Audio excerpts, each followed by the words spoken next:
Ashamaa akkam jirtu kabajamtoota daawwattoota keenya kun qophii beellama sanbataati. Waadaa keenya torban darbee eeggannee sa'a beellamaa keenya kabajnee as istiidiyootti argamnee jirra. Qophicha waliin kan isin faana turu ani Lubee Girmaa akkasumas Siitiina Hajii fi ogeessa kaameeraa Firaa'ol Abrahaam waliin ta'uun isin faana turra. Aga xumura sagantaa keenyaatti nu waliin turaan affeerraa keenya.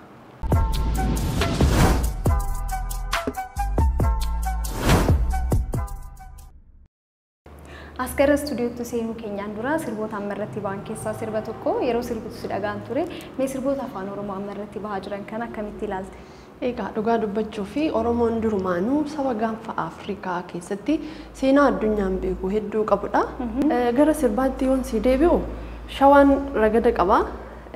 Wallaggaan immoo gattume yookaan kunkummee fa'aa kan jedhamu qaba. Arsiin tirrii qaba. Harargeen immoo shaggooyyee qaba.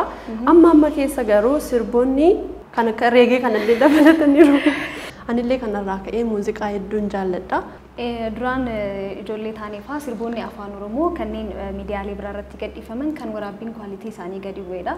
Osoo sirboonni babbareedaan jiru sirboonni isaan gadi dhiisan garuu isa kwaalitiin gadi bu'eedha. Kun immoo mooraalii keenya tuqumaaf natti fakkaata personaalii gaafa yaadu.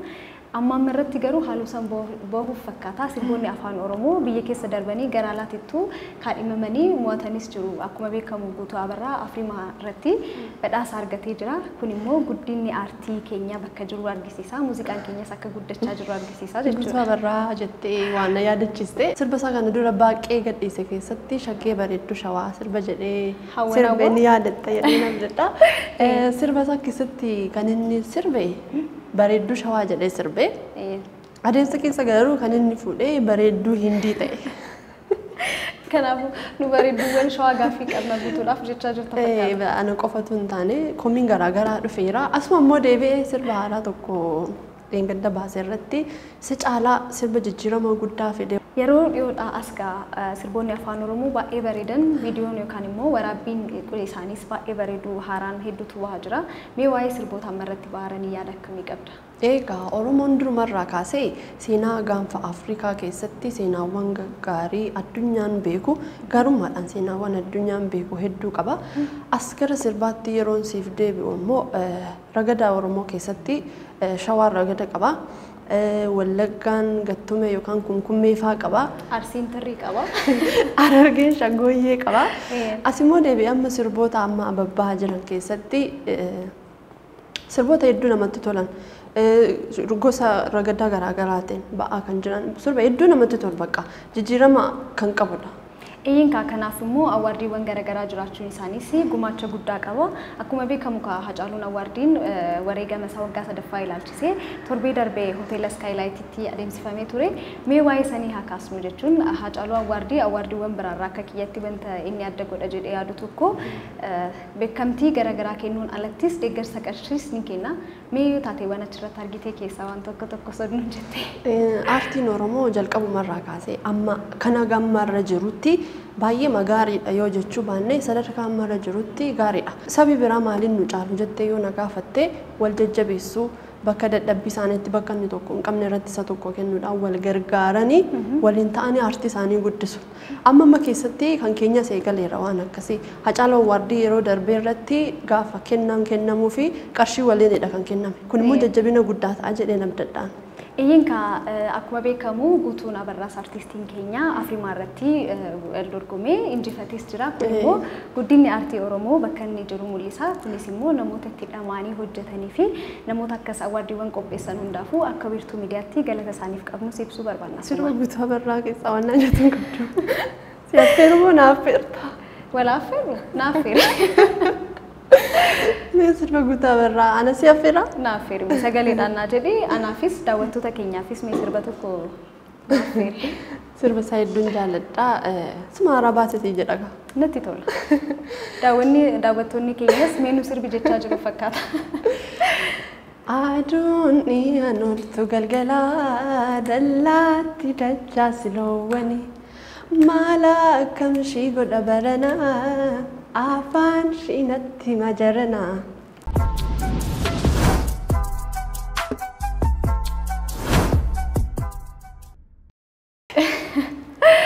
Galatoomika sirba baay'ee bareedaan naaf fiirte anis maqaa kootii fi maqaa daawwattoota wiirtuu miidiyaatiin galatoomis hin jedhe. Har'a akka addunyaatti wantoonni kabajaman garagaraatu jira. Mee wantoota guyyaa kana keessatti kabajaman keessaa wanta nu yaadachiistu yoo qabaatte? Guyyaa Juulaay 8 kana keessatti wanti ittiin kabajamu guyyaa gara ijoollummaatti deebi'u kan jedhamu jira. Mee ijoollummaa kee keessatti waan yaadattu maal qabda? Ani ijoollummaan koo ijoollummaa sirriitti jiraatamii qaba jedheen amana. Baay'ee balleessas ture, baay'ees tumama ture. Ani ijoollummaa koo keessatti isaatii kun qunxuxxuu fi isa tumamaa ture sirriitti yaadadha. Mee keessa nu yaadachiisi? Gitaatiin wal fakkaataadha. Ijoollummaatti gaafa deebinu takka takka utuu deebine ijoollee mataan jennee daldalna. Achi keessatti waan namatti tolu hedduu jira waan ta'eef ijoollummaa keellee yerootti si hawwisiisutu jira. Har'ammoo akka addunyaatti guyyaa gara ijoollummaatti deebi'uu jedhamee kabajamaa jira jechuudha. Ani wanta na dhibu keessaa aadaawwan gara akkas gara faranjii gara biyyootaa jechuun wantoota nuti bakka kennanii fi hin ilaalle tokko isaan akka sagantaatti akka guyyaatti yaadataa oolu. Yeroo itti laatanii. Wanta akkasii suni wantoota gaariidha jedheen yaada. Saniin alattis immoo gogaa keenya haa jaalannu yookaan isa iskiin jennu kana jechuudha. Isa haa jaalannu jedhanis immoo kabaju.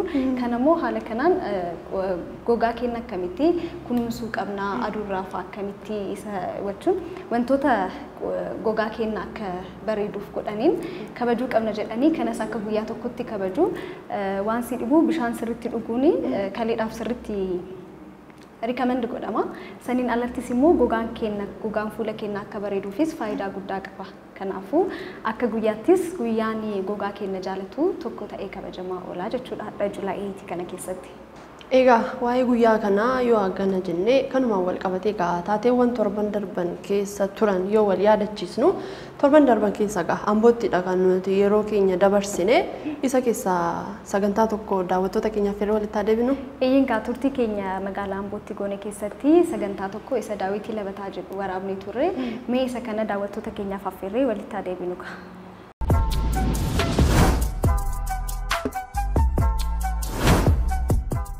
Ambo gara galgala, ambo gara galgala, ambo gara galgala, lafa gaggaraagala. Waamalee sirba kanan kaasnee akkam jirtu kabajamtoota daawwattoota wiirtuu miidiyaa hadhakaa magaalaa guddittii Shawaa Lixaa Ambootti argamna. Egaa kabajamtoota daawwattoota keenya tokko jennee qophii Daawitii Labataa keenya Amboo biyya gootaa, biyya dhiiraa, biyya goototaa akka daraaraa kafanii jaagamaa badhaanee goota jaarraa keenya Hacaaluu Hundeessaatti tokko jennee qophii keenya Daawitii Labataa jedhu eegaluu filanneerra egaa. Egaa jiraattota magaalaa Amboo faana turtii goone nu hordofaa jechaatiin gara sagantaa keenyaa deemna ka.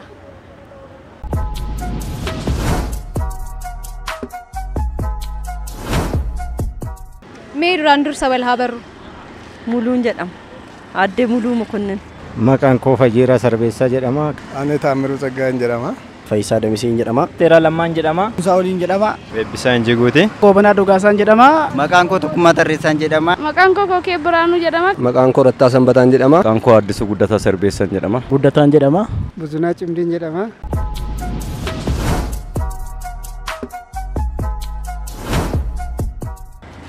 Tole egaa as naannoo Amboo kanatti sirbi tokko Amboo gara galgalaa lafatu gara galaa jedhan. Gara galgalaa irra lafta Amboo maal taatee gara galti? Gara galgalaa lafa gaggaragalaa. Amboo gara galgalaa lafa gaggaragalaa jechuun egaa Amboo akkamii cimaadha. Amboo hin danda'amu baay'ee cimootadha Amboo. Seenaan isaanii baay'ee wanniidha egaa warri Amboo jechuudha kanumadha. Yeroo baay'ee sirbi Amboo gara galgalaa lafatu gaggaragalaa jedhee Amboodhaaf sirbameera. Hiikaan sirba kana maalidha?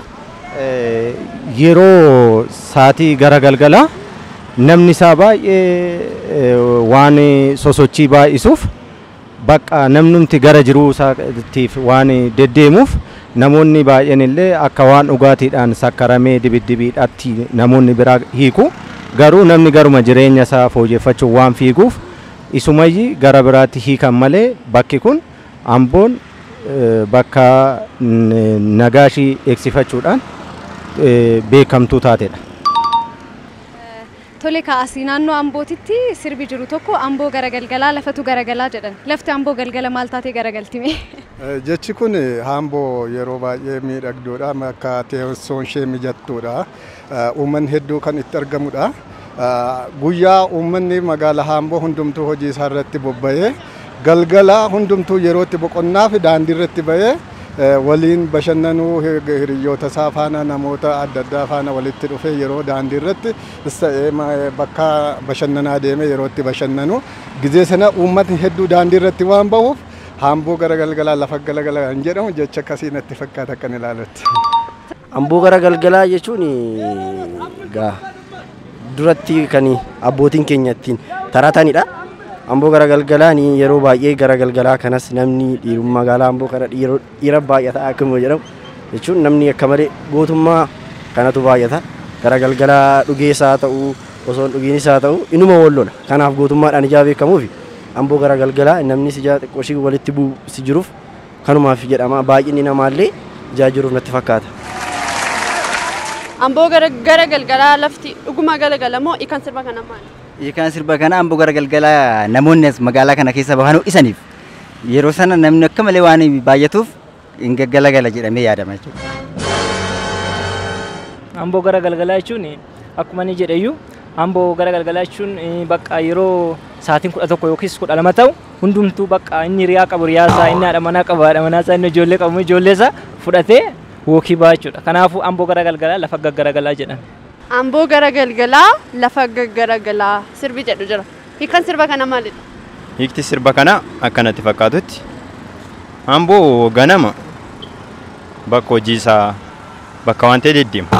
Galgala immoo baay'atee daandii irratti hin argama. Iddoon ijjatan daandii karaa deeman illee inni baay'ata walitti.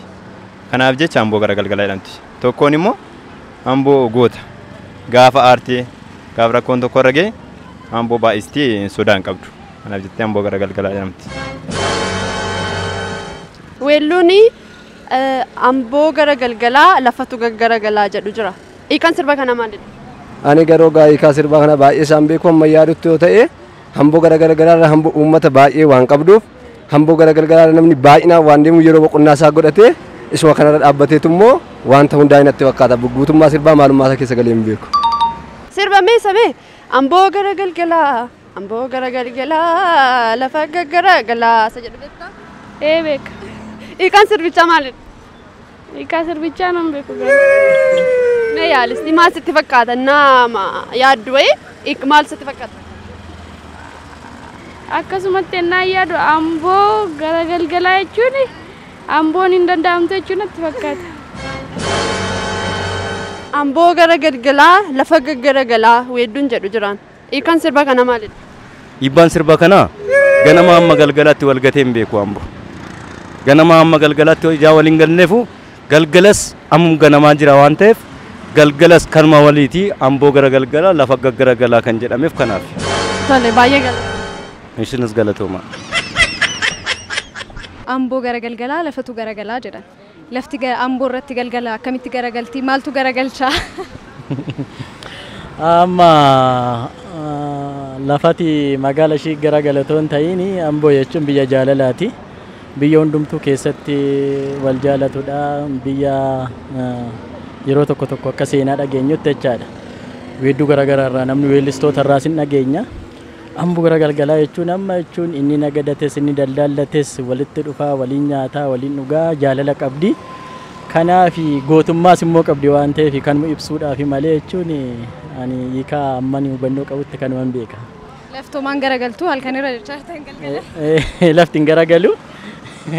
Jaalaluma waliin qabu uummanni kun walitti dhufe waan sana seenaa sana agarsiisa malee lafti garagalaa fi miti seenaa akkasiiti yani bal'aa san beekuus baadde waan akkasii jira.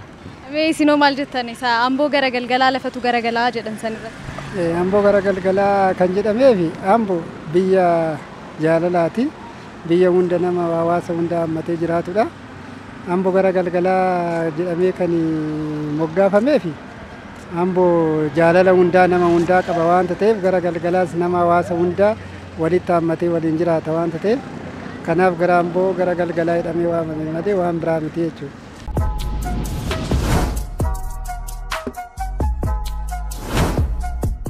Dhumaan as naannoo kanatti danfaa abbaa boorichaa jedhu. Danfaan abbaa boorichaa eenyume? Danfaan abbaa boorichaa namadha isaan garuu namadha namumatti itti waaqeffata. namuma akka keenyaati namni garuu isaanitti waaqeffataa isaan amma lubbuudhaan darbaniiru barana du'aniiru awwaalamaniiru amma daffaa abbaa boorichaa jechuun namuma akka keenyaati namni immoo isaanitti ayyaaneffataa jechuudha akka warra ayyaantuu jedhamu. Yeroo baay'ee gaafa kakkatanii danfaan arguu jedhu. Danfaan maalidha? Danfaan ayyaanadha. Garuu danfaan ayyaana yoo ta'uyyuu itti bulmaata hawaasa naannoo kanaati. Akkuma bulchiinsaa jechaadha. Amma fakkeenyaaf mootummaan naannoo Oromiyaa Shimallis yoo jenne itti aanee immoo Kumalaa Fayyisaadha jedhu namoonni baay'een. Kumalaa Fayyisaan namicha ayyaanni kun irratti bu'udha. Maaliifi bakka haqqi namaa amma yoo namni waan tokko hannaan waan dharaan yoo sirraa fudhate lafa yoo sirraa fudhate horii sirraa yoo fudhate bakka sanatti dhaqanii waan kakatanii kaksiisanii qabeenya namaa deebisaniif danfaan argu jedhanii itti kakatu malee kun waan intinee ta'ee miti. Tole kan biraammoo naannoo kanatti barteedhaan danfaa abbaa boortichaa jedhanii gaafa kakatu dhageenya. Danfaan abbaa boortichaa eenyume? Isa kanallee dhiifama naa godhe baay'ee hubannoo isaan qabu. Isa kana toona bira darbite gaarii ta'a. Danfaan maalidha? Danfaan ayyaana jechuun qaalluu jechaadha. Akka nani beekutti. Siifa danfaan maalidha? Akkuma inni jedhan. Namoota yeroo kakatanii danfaan arguu jedhanii kakatu miti Amboo keessatti. Jechuun danfaa namni tokko dhugaadhaaf yoo dubbanne isatti amana. Rabbii gadittis haa ta'u akka rabbiittis kan itti fayyadamee itti kakatu dhuguma danfaadhuma. Danfaa jedhee kakata. Egaa nuti illee kan beeknu danfaa kana akka qaalluutti beekna. Rabbillee namni illee kan itti amanudha jechuudha. As uummata Amboo yeroo kakatu danfaan arguu jedhama ta'e. Danfaa jechuun ayyaana wayiiti ayyaana ittiin namni waaqeffatu jechuudha. Waan kana caala isuma irratti of gatee namni danfaan argu maal jedha malee waan biraa hin guuti. Danfaa abbaa boortichaa eenyudha? Waa'ee isaanii hoo maal beektu? Egaani akka naannoo kanaatti danfaa jechuun aadaa uummataa keessatti jechuun iddoo uummanni aadaa isaa wal ga'ee duudhaa fi aadaa isaatti ibsatudha. Aadaa kana keessatti immoo kan wal dhabe gumaaf gumee akka naannoo kanaatti kan itti hiikkatudha. Kanaaf isa kanaaf amma aadaadha naannoo kanatti beekamaadha. Aadaa kana keessatti immoo jechuun akkuma dura sii kaase sana namni wal dhabdee garaagaraa qabaachuu danda'a, wal miidhuu, wal ajjechaa kana waan garaagaraa jiraachuu mala. Isa kana immoo jechuun safuuf aadaa isaatiin iddoo sanatti jechuun dhaqee hiikkata waan ta'eef danfaan kun akka naannoo kanaatti kabaja guddaa qaba. Akkasitti beekama hawaasni sin kabaja. Duudhaa hawaasa keessatti iddoo hawaasni dhufee rakkoo hawaasummaa isaa hiikkatu jechuu dandeenya. Kana irratti isin maal jettu? Danfaan akkuma asitti beekama naannoo kanatti akka Ambootti beekamaadha. Aadaa hawaasa naannoo kanaati. Hawaasni naannoo kanaa aadaa kanaan kan inni bulu yeroo rakkoo garaagaraa isa mudate iddoo sanatti walitti dhufee kan ittiin waliin hiikkatu waan ta'eef iddoo kanatti beekamaadha jechuudha. Isa mee uummati Amboo yeroo kakatu danfaan argu jedhu beektamte? Danfaan argu jechuun isaanii maalidha? Danfaan eenyudha? Danfaan hin beeku eenyu akka ta'e garuu. Maaliif kakatu sitti fakkaata? Anaan beeku maaliif akka kakatu? Danfaan maalodha? Danfa? I don't know kadang beeku garuu. Danfaan maalodha? Danfaan ayyaana warra qaalluuti. Qaalluu kan aadaa Oromoo duratti ittiin beekamu kan naqee waan tokko itti mate furmaata tokko argatu. Danfaan maalidha? Danfachuun immoo wanta nama gubachuudha.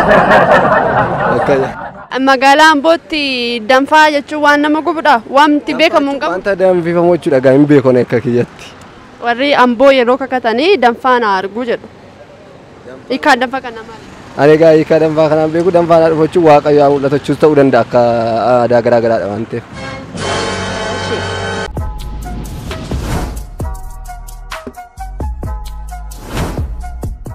Amboo hambaa lafaa jechuun maal jechuudha? Amboo hambaa lafaa jechuun Amboo karaa baay'eedhaan waan hedduudhaan beekamti. Isa keessaa tokko qabsoodhaan beekamuu dandeessi.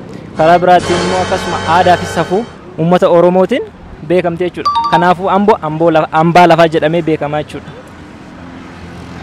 Eshi akkuma inni jedhe yaada badaa waan itti dabaluun qabu garuu Amboo jechuun madda seenaatidha, madda goototaatidha. Gootonni baay'een kan irraa maddan jechuun hambaadha jechuudha bakka. Hambaa keenyadha jechuudha. Amboo jechuun bakkuma uummanni tokko irraa argamedha. Sababa kanaatiif Amboo hambaa lafaa jedhani. Gaaffii sadhumaan si gaafadha. Amboo hambaa lafaa yeroo jedhanoon dhageessaa? Ammuma asirratti dhaga'uu kooti malee dhaga'ee hin beeku. Yeroo baay'ee Amboo hambaa lafaa jedhama. Amboo hambaa lafaa jechuun maal jechuudha? Amboo hambaa lafaa jechuun Amboo bakka seenaa qabeetti gootonni hedduun keessatti dhalatanidha waan ta'eef bakka kanaaf Amboo hambaa lafaa jedhamtee murteeffamte. Amboo hambaa lafaa jechuun maal jechuudha? Amboo hambaa lafaa jechuun dabalattee agariyootii jedhamteetti. Hambaa lafaa jechuun kan hundumtuu itti hafee jireenya hundumaatti jiraate kan waliin gallakkifne kan waliin gannedha.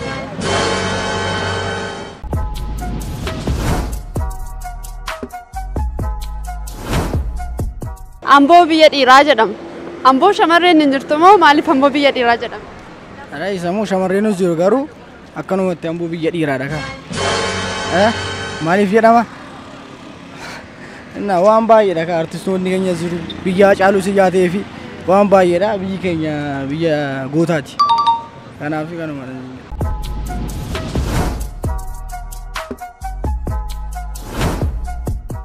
Dargaggeessi Gudarii tokkittiin ishee kudhanii jedhee sirbi bahee jira. Kan sirba kanaa maalidha? Dargaggeessi Gudarii baay'ee cimoodha. Baay'ee cimoodha. Dhugaa irratti dhaabbatanii hundaa'anii waan intanii jedhaniif kanaafidha kan akkasitti sirbame malee waan eenyu addaa qabaatanii miti. Kanaaf cimaa ta'uu isaanii ibsa. Dargaggeessi Gudar takkittiin ishee kudhanii.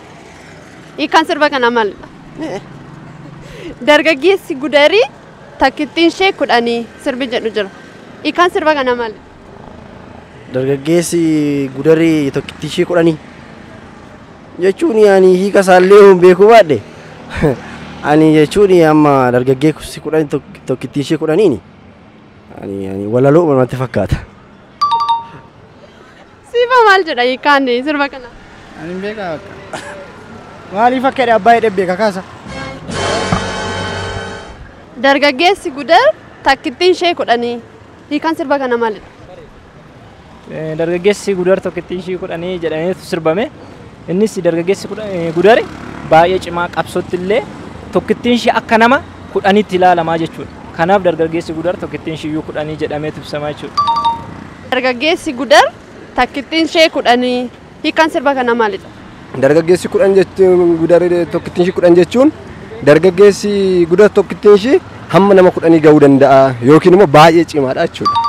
Dargaggeessi Gudar takkittiin ishee kudhan isa jedhoo beektaa? Bakki dhageeyyuu beekan. Garuu yeroo sitti fakkaatu dargaggeessi Gudar takkittiin ishee kudhanii jechuun maal jechuudha? Anan beeku maal jechuu akka ta'e.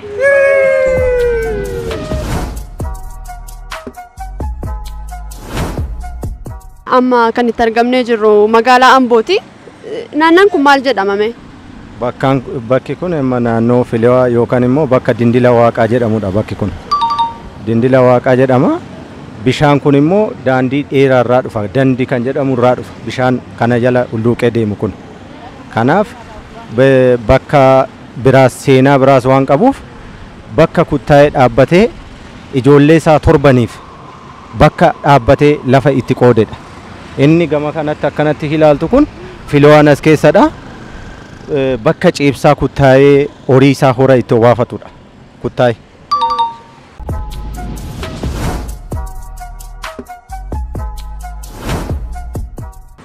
Hedduu galatooma. Baay'ee galatooma. Baay'ee galatooma. Sinillee hedduu galatooma. Tole hedduu galatooma. Galatooma.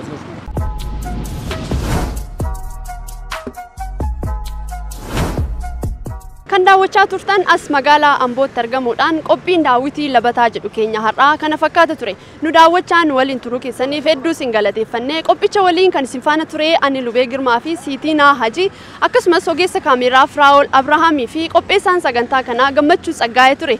Torbee sagantaa kan biroo hanga walitti deebinutti nama torbanii nu haa taasisu nagaan turaa wiirtuu miidiyaa waliin qophiilee hafan faana turtii gaarii.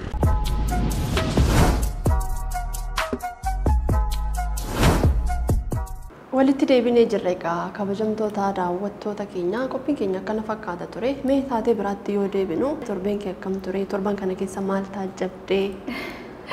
Torbeen kun torbee bareedaa ture. Wantoota an taajjabee yoo gaafatte immoo as guyyaa lamaa sadiin kanaan asii namoonni qosaawwan garaagaraa marsaa hawaasummaa irratti yoo qosan argaan ture.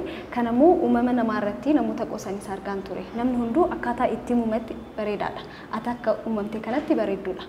Bareedinni waan dheeratteef, waan gabaabbatteef, waan furdatteef, waan qal'atteef osoo hin ta'in akkaatuma waaqni si uume kanatti ati bareedduudha jechuudha. So qosaawwan akkana wantoota namatti hin tolleedhaan saniin taajjabeessin jechuudha. Bareedaadha. Bareedinni egaa wantootuma ijaan argaman qofaan hin madaalamu. Keessis barbaachisaadha yeroo tokko tokko. Mee qophii tokko daawwattoota keenyaaf firri walitti adeemnu? Qophii gammachuu Tsaggaayee Faan Dhahee Wiirtuu jedhu qopheessee daawwannee walitti deebinaa faana tura. Hayyee kabajamtoota daawwattoota keenya akka daawwachaa jirtan miidiyaa wiirtuu irraa kan isin darbu qophii Faan Dhahee Wiirtuuti. Qophii Faan Dhahee Wiirtuu torban kanaatiin keessummaa tokko qabannee dhiyaannee jirra. Finfinnee irraa kiiloomeetira 120 ol deemnee magaalaa Amboo keessatti argamnee jirra. Magaalaan Amboo namoota baay'ee akkasumas gootota baay'eedhaan kan isheen beekamtudha. Namoota magaalaan Amboo ittiin beekamtu keessaa har'a keessummaa tokko qabadheen isiniif dhiyaadhee jira. Qophii keenya hamma xumuraatti akka hordoftan kabajaan isin affeera. Hayyee Abdiisa. Magaalaa Amboo keessatti nama dhiibbaa guddaa uumaa ture ta'uu kee beeknaa. Raadiyoonii Itoophiyaa durii irratti guyyaatti yeroo 3-4 bilbiluudhaan nama sagalee hawaasa kanaa ta'aa turedha. Mee ani si ibsuudhaan dura ati ofii keetii dhaggeeffattoota keenya yookaan daawwattoota keenya faana wal barime Abdiisaan eenyu? Ani maqaan koo Abdiisaa Nagaroon jedhama. Ani dhaladhe ana lixa Shawaanaa Gindabarat Abuunaattan dhaladhe. Achitti dhaladhee kutaa tokko amma kutaa torbaatti ana lixa Shawaanaa Gindabarat magaalaa Kaachisiittan baradhe. Torbachitti baradheen timirtiin naa ta'uu dinnaanan itti dhiiseen haadha dhaqoo birattis galee haadha dhaqoo birattis galeen uumaa timirtiin naa ta'e achis taa'ee tan uumaa jireenyi isaa naa ta'uu dinnaanan achii bahee taaxaqis taa'ee taaxaqis immoo biyya jirbii deemee achis naa ta'uu didee biyyattis deebi'ee biyyas taa'ee raawwadhee huneetan naa ta'uu didee achittuu tidaarii qabadheen.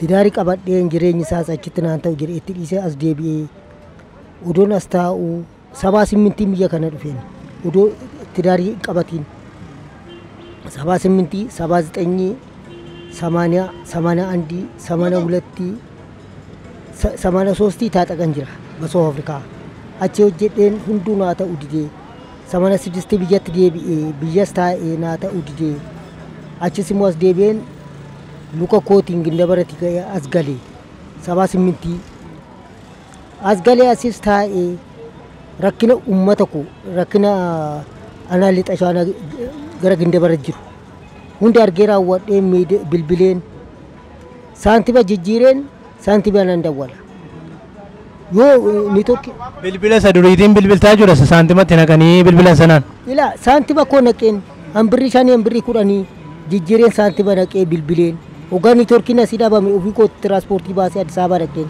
achitti meen amma qabataa hin dubbadheen baankiin baname ibsaan galee hospitaaluu jijjiirama guddaa agarsiisaa jira. Abdiisaan raadiyoonii dhaggeeffachuu fi raadiyooniidhaan ergaa dabarfachuu kana yaadi isaa eessaa sii dhufe jalqaba? Ani ijaan rakkina uummata koo ijaan dhaggeeffan abbaa koo irraayyuu reediyoo fudhee jalaa fudhee deemeen. Reediyoo suni maal na jalaa fuute jedhee na dabaddabeera naan abbaan koo.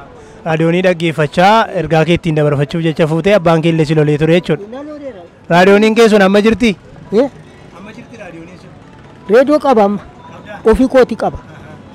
Ammayyuu raadiyoonii sana dhaggeeffattee ittiin ergaa dabarsita moo gara biraatti guddisteetta? Lakki reediyoo qabani. Amma hundumtuu jijjiirama na agarsiiseera amma immoo moobaayiliidhaan fayyadama. Dhagaa bittaan dhaqu kaa. Moobaayilii koo chaarjarii koon guuttadha isaanan dhaggeeffadha ismaanan ergaa koo dabarsa. Hayyee garuu raadiyoonii kee keesseettaa jechuudha. Jira ani ammayyuu sinittan agarsiisuu danda'a reediyoon. Hayyee egaa Abdiisaadhaan miidiyaaleen baay'een kanaan dura dubbisanii turanii anis barruuwwan garaagaraa irratti maqaa kee argeera. Sanatu akka nuun dhufnee si dubbisnu nu taasisee jechuudha. Egaa Abdiisaanii dhiibbaa gama raadiyootiin uumaa ture sanaanii jijjiiramoota akkamiitu dhufe jettee yaadda magaalaa Amboo keessatti? Ani duratti ispaaltii isaa ani hin qulleessin iyyuu qabatan dubbadheen qulleessuu jammaran. Keessa iyyuu qulqullinni jammarameera. Garuu anaan garagalee toona ilaaliin jiru. Kootu waa'ee qulqullina magaalaatti uummata keenya baay'ee taate kootuuti atis hojjedhu annaan jedhee na waamin jiru. Ganaa isa dhufutti 2016tti taxabaabaqiidha. Gizee sunitti galta malee amma galtu jedhanii na dhowwan. Ani komii baay'een qaba. Ifaan sooratanii dukkana daakkatu bulchiisumti isaa nagaan hin jiru. Har'a galu gaafa waajjira galu qalloodha. Gaafa ji'a 5 ji'a 6 guute niitiin fakkaatee ba'a. Waan tokkitti waan jijjiiramni agarsiisee hin jiru. Amma hin dubbadhetti hanqinoo ishee jijjiiramni mul'achaa jiru. Anis immoo ofii kooti jireenyi amma ulfaataadha. Juusii kana bishaan kana waan adda addaan gurguraa jedheen uummata koo kadheen uummanni ofii isaaniitti bitanii natti kennu ansaanii gurgureen tokkorraa hamma gurgure sun naa irreega koo naa kennu. Yoo kitaaba soo ta'e immoo kitaabni afaan Oromoo baay'ee jira. Asitti immoo hannaa dhiyeessuu hin jiru anaan. Ayyee Abdiisaanii gaaffii tan si deebisaa yaada kee gargar kutuu miti. Kanaan dura gama raadiyooniitiin ergaa kee dabarsaa turteetta. Ergaa dabarsitees immoo jijjiiramni baay'een karaa keetiin dhufeera. Hawaasi immoo akkamitti si fudhate? Hawaasi sababati ergaa dabarsitee jijjiiramoonni kun dhufanii fi hawaasi si galateeffata jaalalli kabajata hawaasa keessatti qabdu akkami? Ani waa tokkitti ani darbeeti nama sadi nama furoo ta'e. Keessa darbe eengadda asii bilbileen abbaa bilbila nama wayinaa kennaniit Dassuu Dalasaan jedhamu Finfinnee jira. Ganda duwwaa tokko ture as 01 itti bilbilee isatti madheen akkana jetteen boo'inni itti hin boo'in jedheet 3,000 karaa baankii naa galche kunoo ilmoo namaati kunoo. Amma kana naa galcheera inni kaanuu akkamitti yaadaa jira uummanni Oromoo uummanni Itoophiyaa keessa jira uummanni biyya alaa jiran akkamitti yaadaa jiru. Ayyee dhaamsa kee dhaggeeffattootaa fi daawwattoota keenyaan hin geenya. Egaa Abdiisaan kanaan dura gama raadiyooniitiin saba kootiif sagalee ta'aa tureera. Jijjiirama baay'ee fideera gama daandiitiin gama ibsaatiin gama bulchiinsa gaariitiin jechaa jira. Ammayyuu rakkoowwan baay'ee kanan taajjabe jira jechaa jira. Kabiraan immoo hawaasni koo na ilaalaa hin jiru na deeggaraa hin jiru na bira dhaabachaa hin jiru jechaa jira. Dhaamsa kee siif dabarsina Abdiisaanii. Egaa raadiyoon irraa gara bilbilaatti darbee jira jettee ammoo akkamii bilbiltee yaada kennuutti fufaa jirtamoo akkam? Ilmaan bilbila har'a yeroo lama dabarsen Itoophiyaa reediyoo irratti gizee lama dabarse. Makalaakaa piroograamii irrattis sa'aatii 6 boodas dabarseera. Isaan faana maamiluma cimaadha jechuudha. Cimaadha waggaa 36. Ayyee waggaa 36 guutuu fi akkasii waraqanni barreeffamoonni garaagaraa maxxansa garaagaraa irratti maqaan kee ba'eera miidiyaaleen baay'een si dubbisaniiru. Abdiisaa biratti wanti addaa wanti an arge kitaaba afaan Oromoo tusi bira jira. Kitaabilee kan turanidha kan ammaallee jiru. Kitaabilee kana akkamittiin itu yaada isaa si dhufe kitaabilee kana gurguruun yookaan immoo dubbistootaan ga'uun yaada isaa akkamitti si dhufe mee? Dura gaazexaan gurgura. Addis Zaman gaazexaa Amaariffaan. Nan jedha na awwaaxa'uu dide kisaara malee waan nan galee hin qabu. Kitaaba afaan Oromoo immoo gurbaa wayitu jira. Namni atti mee kitaaba irraa bilbila kan ilaalee bilbileef naan jedhee bilbileefiin mucaatti dubbadhe. Aamusinaa fideet ani qidaamee gurguree fixee takkootu birii kee fudhu jedhe. 2008 jammaree kitaaba afaan Oromoo gurguruu. Ergasii jijjiirama argadheera hamma ta'e. Innumtu mataa isaatiin innumti kitaaba naa fidaa ture mastaawashaadha. Ittiin televizyiinii naa biti amma irreega koo asitti naa irreegdu jennan televizyiinii naa bitee dhufe kun amma televizyiinii koo mana taa'een daawwachaa jira. Egaa Abdiisaanii rakkoowwan garaagaraa akka qabdu nutti himtee jirta hawaasni na bira dhaabachaa jiru na deeggaraa jiru jetteetta mee hawaasa kanaan maal utuu si gargaaranii maal utuu si bira dhaabbatanii sitti tola? Ani oduu hamma danda'anii qarshii walitti naa fudhanii oduu naa kennanii kana bichaa mitaan gurguramu. Faantaan jira, kookaan jira, ispiraayitiin jira, bishaan adda addaa jira. Laameeraan kun mataa isaatiin barriin qabu. Kanarraa guureen keessa naqa. Hamma hanqate immoo suuqii naqadha. Kunis immoo barriin isaa irratti naa hojjetame juusiin adda addaas immoo han ittiin bitadhu odoon argadhe ani jiru koo sirriitti fooyyeffadha. Asumatti waan ittiin hojii kee hojjetachuu dandeessu akkasii deeggaran barbaaddaa jechuudha. Maatii qaba. Ijoollee afuran qabani amma. Jireenyi isaa iyyuu ulfaatiira. Qallaba nan bitadhu odoon jedhee gatiin isaa waaqaaf lafa. Ani ittiin bitadhu immoo hin qabu. Yoon argadhe yookiin birrii 10 yookiin birrii 20 argadha. Ishiidhumaan immoo biddeen duwwaa bitadheen maatii kootii manatti kennan. Kanaan baay'ee rakkachaa jiru. Ergaa xumuraa waan dabarfachuu barbaaddu hawaasa Oromoo bal'aatti. Bilbila koos qabatanii lakkoofsi akkaawuntii quxirii koos kennee raawwadhee bakka jiran ta'anii karaa baankiitiin birrii akkanaa ergalan barbaadu. Itoophiyaa Nigdi Baankiidhaa 1,000 22 duwwaa 4 49 42 8 lakkoofsi bilbila koo immoo duwwaa 9 54 83 13 duwwaa 2.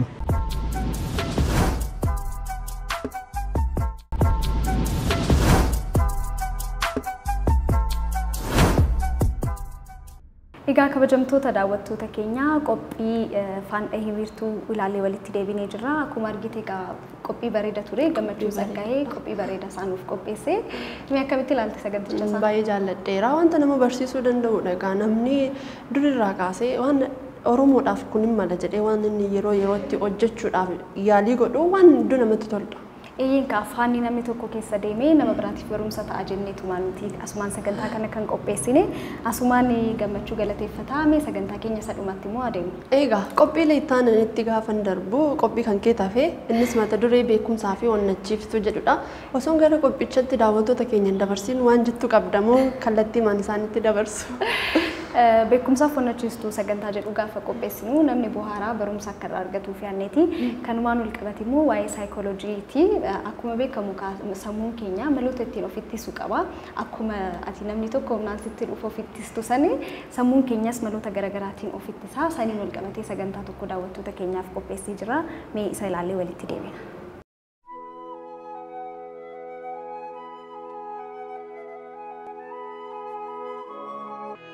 Dhalli namaa jiruu isaa keessatti wantoota hedduutu isa mudata. Miirota garaagaraa keessa darbuun isaas waanuma noolleedha. Gammachuu fi gaddi, kolfaa fi imimmaan, argachuu fi dhabuun taateewwan jiruu dhala nama hundaati. Akkuma dhaddeen qoreesheet, leencis humnaan, jaldeessi kootaan, qamaleen kootama isaaniitiin diina ofirraa ittisan, dhalli namaas dandeettii sammuu isaatiin dhimma bahata. Miirota isaatiifis deebii kenna. Kanumaan ol qabatee sagantaa beekumsaaf onnachiistuu keenya har'aatiin waa'ee maloota sammuun keenya ittiin of ittisu yookaan mind defending mechanism jedhanii saayikooloojistoonni kaan 21 keessaa 10 ilaallaa nu faana tura.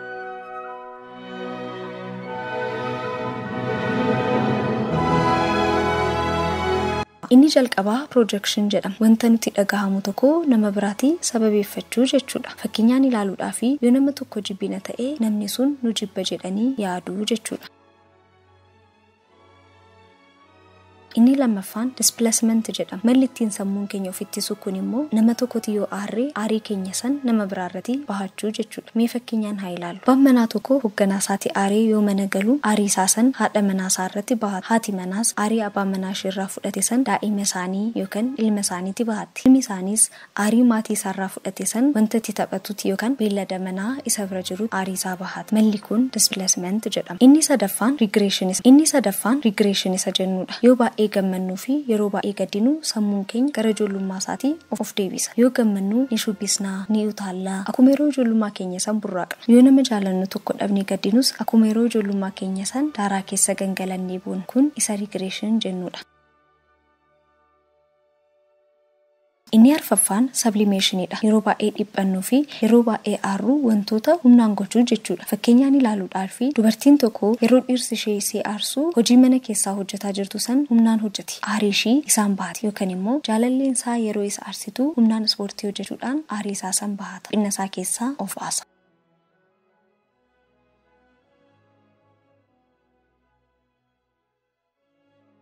Shanaffaan reaction formation isa jennuudha. Malli ittiin sammuu keenya of ittisu kun immoo wanta nutti dhagahamu faallaasaa dubbachuu jechuudha. Mee fakkeenyaan haa ilaallu. Mana namaa keessummaa deemnee nyaata nu qopheessanii nyaanni sun yoo nutti mi'aawu dide meessituu maalii fayyadamte nyaanni kun baay'ee mi'aa jedhanii afaaniin dubbachuu. Keessatti immoo faallaasaa yaaduu jechuudha. Fakkeenya biraa dabaluudhaaf hiriyyaan keenya tokko uffata nuun jaalatiin tokko bittee fiddee yoo nutti mul'istu waaw eessaa bittee baay'ee bareeda uffanni kun jedhanii afaaniin dubbachuu. Eessatti immoo an uffata kana qarshiitti baasee miti osoo bilisaan ulaa kennanii uffadhii gadi hin bahu jedhanii yaadu jechuudha. Malli kun reaction formation isa jennudha. Inni jahaffaan rationalizationidha. Kun immoo namoonni wanta sirrii hin taane godhan akka sirrii fakkaatu yookaan rationalize gochuu jechuudha. Namni tokko yoo dhugaatii dhugee waa balleessee abaluu akka natti hin dheekkamneef dhugee waan dhugeef immoo kana balleessa jedhanii yaaduun rationalizationiif fakkeenya gaariidha. Inni torbaffaan denialidha. Denial jechuun waakkachuu jechuudha. Namoonni yeroo namni isaan sirriitti jaalatan du'u ni dhufa jedhanii yaadu yookaan immoo akka inni du'e ni waakkatu. Keessattuu dubartoonni fi haadholiin abbaan manaa isaanii sirriitti jaalatan yookaan ilmi isaanii sirriitti jaalatan gaafa jalaa du'u ni dhufa jedhanii amanu. Akkuma yeroo inni lubbuun jiru sanitti gola ciisichaa fi uffata isaa sirreessanii eegu du'uu isaa ni waakkatu. Kanumaan wal qabatee akka saayikooloojistoonni jedhanitti namoonni gaddi hamaan yeroo isaan mudatu sadarkaalee 5 keessa darbuu jedha. Inni tokkoffaan naasuudha. Yeroo nama jaalatan dhabanii miti du'a nama fagootu yeroo dhageenyu rifatuu fi na'uun amaluma namoomaati. Inni lammaffaan waakkachuudha. Isa denial jenne san yoo ta'u nama jaalannu yoo dhabnu amanuudhaaf nu dhiba. Dafnee fudhachuufis ni rakkanna ni waakkannas. Inni sadaffaan falmiidha. Ofii keenya faana falmii guddaa keessa seenu. Waaqa isaa bira jira, bakka gaarii jira jedhanii gara amanuutti dhufna. Inni arfaffaan dhiphinnadha. Isa depression jennu san yoo ta'u kan namni sun du'e amananii fudhachuudhaaf waan rakkannuuf dhiphinna hamaa keessa seenu. Sadarkaan inni dhumaas amananii fudhachuudha. Sadarkaalee kanneen hunda keessa erga darbineen booda akka namni sun du'e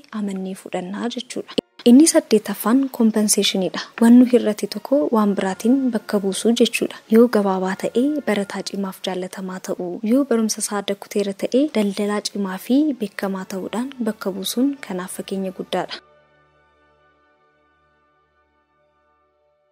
Inni salgaffaan idealizationidha. Malli kun immoo nama jaalannu tokko ol kaasanii ilaaluu yookaan malaayikama gochuu jechuudha. Keessattuu jaalalleewwan yeroo jaalala keessa seenanitti nama jaalatan san idealize godhanii ilaalu. Namuma waan balleessinee namuma addaa godhanii yaaduudha.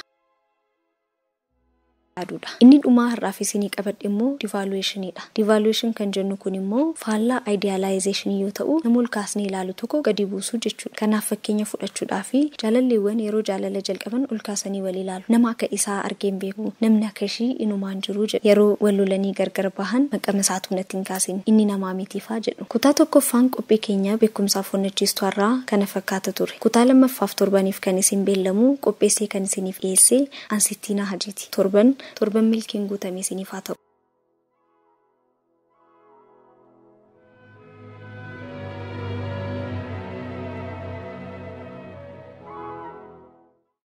Kabajamtoota daawwattoota keenya aga ammaatti kan isin biraan gahaa turre qophiin keenyaarraa kana fakkaata ture. Nu daawwachaa nu waliin turuu keessaniif hedduu isin galateeffachaa.